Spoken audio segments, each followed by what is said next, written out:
Michel qui demande comment laver son linge lors d'un voyage au Japon.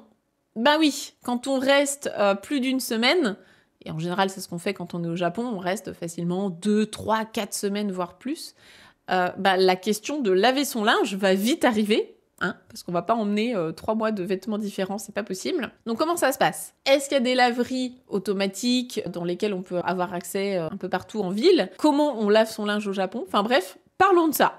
C'est un sujet 100% pratique, pour le coup. Alors, oui, déjà, tu vas trouver au Japon, bien sûr, des laveries automatiques. T'en as dans toutes les grandes villes, et j'ai envie de dire même les petites villes aussi. Il suffit de regarder un petit peu sur Google, ou même juste de se balader en ville pour en trouver. Dans les grandes villes, Kyoto, Osaka, Tokyo, tout ça, bien sûr, tu en as partout. Parfois, tu en as même dans tes hôtels. Typiquement, l'hôtel qu'on a pour le voyage scolaire des élèves à Kyoto, il y a une laverie directement incluse dans l'hôtel, donc ça, c'est pratique. Dans les Airbnb aussi, si tu prends des Airbnb, souvent, tu as une machine à laver qui est incluse.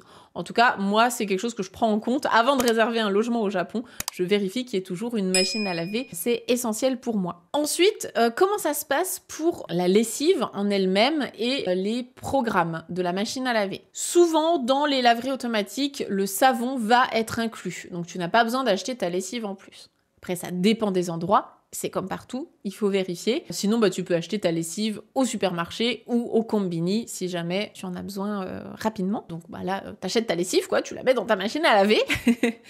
Et par contre, pour ce qui est des programmes, ce qu'il faut savoir, c'est que les Japonais, peut-être bizarre, hein, peut-être choquant même, mais les Japonais lavent tout à l'eau froide. Ils vont pas mettre de programme à 60 ou 80 degrés. C'est extrêmement rare. En général, les machines à laver, tu laves à 30 ou tu laves à froid. Pour nous, ça peut paraître bizarre, surtout pour laver du coton, des choses comme ça, des serviettes de bain ou quoi. Moi, je sais que ça me saoule un peu de pas pouvoir laver à plus chaud parce que, des fois, j'ai vraiment l'impression que ça lave pas en profondeur. Je ressors, mon linge est souvent encore taché ou parfois avec une mauvaise odeur. Enfin, perso, moi, c'est un des points noirs vraiment du Japon, c'est leur machine à laver, ça me saoule. Je sais pas si vous pensez comme moi. En général, comme ils lavent à l'eau froide, c'est pas fou, quoi. Bien faire attention au programme que tu sélectionnes. Là-dessus, soit c'est écrit en kanji, donc faut vérifier si vous savez ce qu'il y a marqué dessus. Soit sinon, vous avez peut-être des fois un guide pour expliquer. Des fois, il y a des fiches explicatives avec de l'anglais ou quoi. Et bien faire attention, du coup, au programme que vous choisissez. Parce que des fois, on a des petites surprises. Typiquement, dans le dernier Airbnb que j'ai pris à Kyoto, sur la machine à laver, il y avait le programme Dorai, donc dry en anglais, pour sécher. Je me suis dit, c'est trop bien, je vais mettre mon linge à sécher, parce que là, il est mouillé. Donc, ça fait genre sèche-linge. J'ai mis Dorai, et là, je vois des trompes d'eau qui arrivent dans la machine à laver.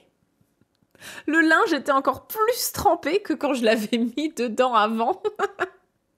Ça ne séchait absolument pas, alors que c'était bien un programme qui était fait de base pour sécher. Donc j'ai jamais eu le fin mot de l'histoire, mais c'est juste pour vous dire que parfois on a des petites surprises avec les machines à laver au Japon. Donc vraiment le plus simple, hein, c'est soit d'aller dans une laverie automatique, où là souvent c'est très simple, t'as même pas le choix du programme, tu mets ton linge, tu mets ton argent et t'as tout qui est compris. Soit si tu es dans un Airbnb, un hôtel ou même chez des gens, tu leur demandes de l'aide pour laver tes vêtements.